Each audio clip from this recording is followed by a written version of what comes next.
Salam damai sejahtera di dalam Yesus Kristus Tuhan. Haleluya. Bapa dan Ibu, saudaraku yang dikasihi, yang diberkati oleh Tuhan. Harapan dan kerinduan kami, kita ada di dalam keadaan sehat dan selalu berharap dan berserah kepada Tuhan. Haleluya.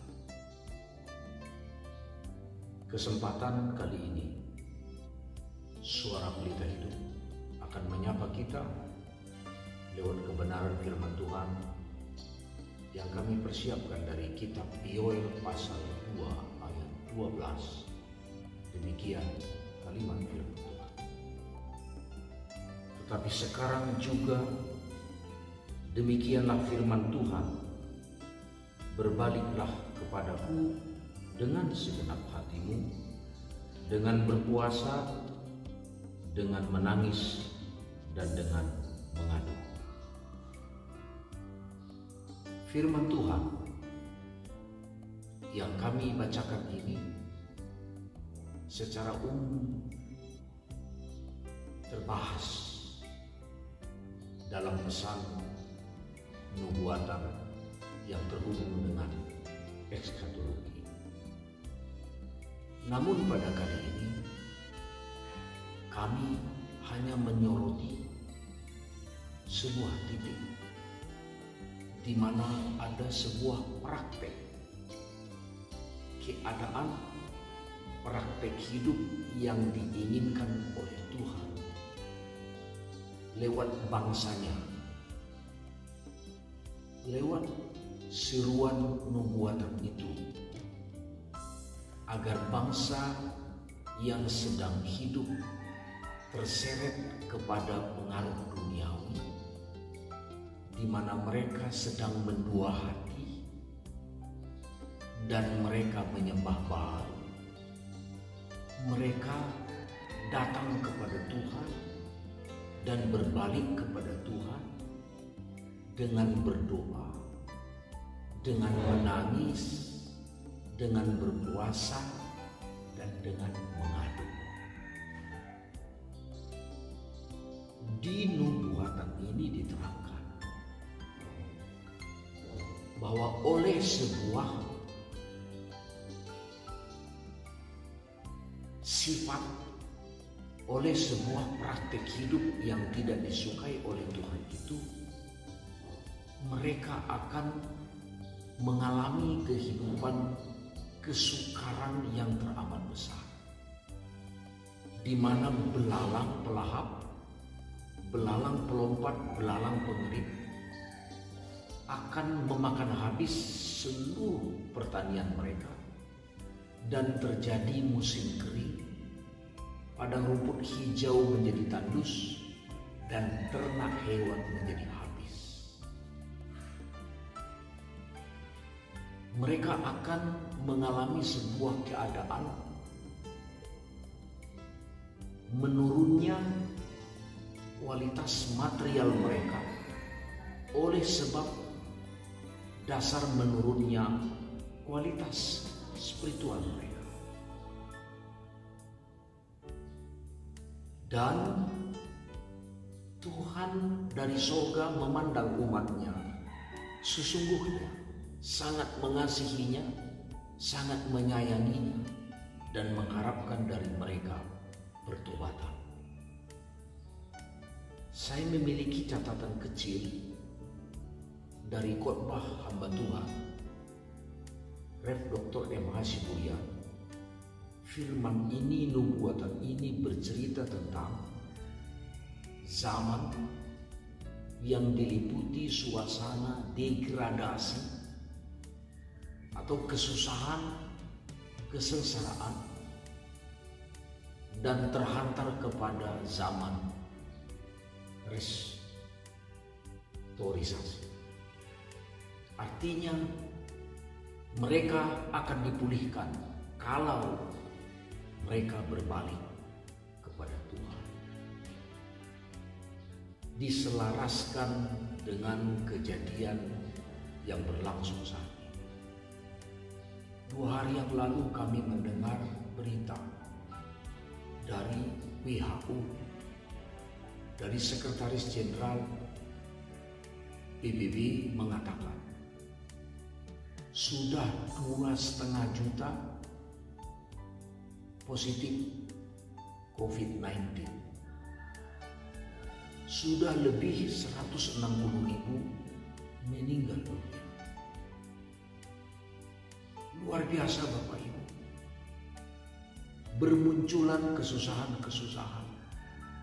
Bermunculan persoalan-persoalan.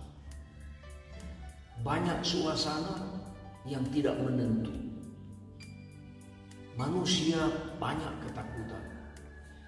Dirundung kekhawatiran. Oleh sebab apa? Diberitakan sesungguhnya obat virus corona ini belum ditemukan. Mari Bapak Ibu, saya tidak berharap dan tidak ada niat untuk membuat sebuah koreksi kepada siapapun. Saya ingin melihat nurani pesan nubuatan ini, di mana diharapkan adalah untuk sebuah kekurangan, untuk sebuah kesalahan, untuk sebuah pelanggaran. Apa yang kami inginkan Bapak Ibu sekalian? Pelanggaran akibatnya adalah penderitaan. Akibat pelanggaran di Taman Eden, kita diwarisi penderitaan. Dosa Adam dan Hawa menjadi bagian yang kita alami akibatnya sampai hari ini.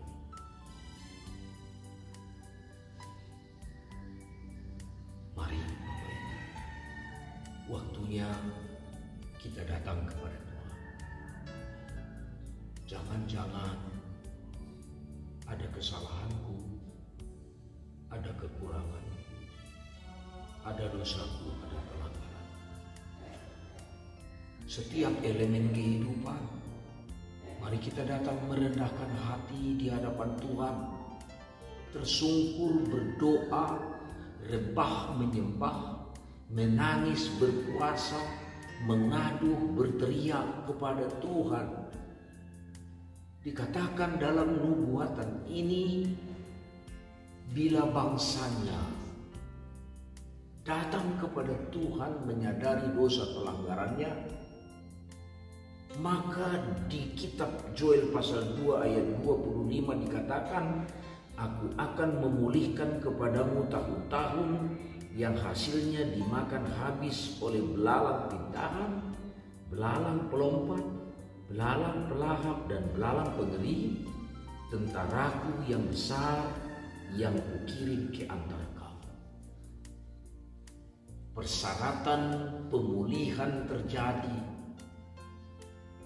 bila bangsanya bertobat, berubah, hidup di atas dasar kebenaran firman Tuhan. Tuhan berkata akan menggantikan tahun-tahun yang dimakan habis oleh belalang pelahap, belalang pelompat, belalang pengerip, hewan-hewan yang musnah. Tuhan akan pulihkan keadaan itu dengan tahun-tahun kemakmuran, dengan tahun-tahun kejayaan. Indonesia bisa dipulihkan Tuhan. Bangsa-bangsa bisa dipulihkan Tuhan. Gerejanya, umatnya bisa dipulihkan Tuhan. Keadaan yang sukar ini bisa dipulihkan Tuhan. Kalau kita datang menyembah, kalau kita datang berdoa, kalau kita datang berpuasa, menangis, mengadu, berteriak kepada Tuhan. Bangun mesbah penyembahan di rumahmu. Adakan persekutuan doa dan puasa di rumahmu. Mari kita datang menangis di hadapan Tuhan. Saya yakin keadaan ini dipulihkan Tuhan. hati Tuhan dilunakkan, dan kita dikembalikan kepada suasana yang bahagia, yang bersukacita, dan hidup kita kembali ada di dalam damai sejahtera. Tuhan Yesus memberkati kita sekalian. Puji Tuhan. Haleluya, haleluya, haleluya. Amin.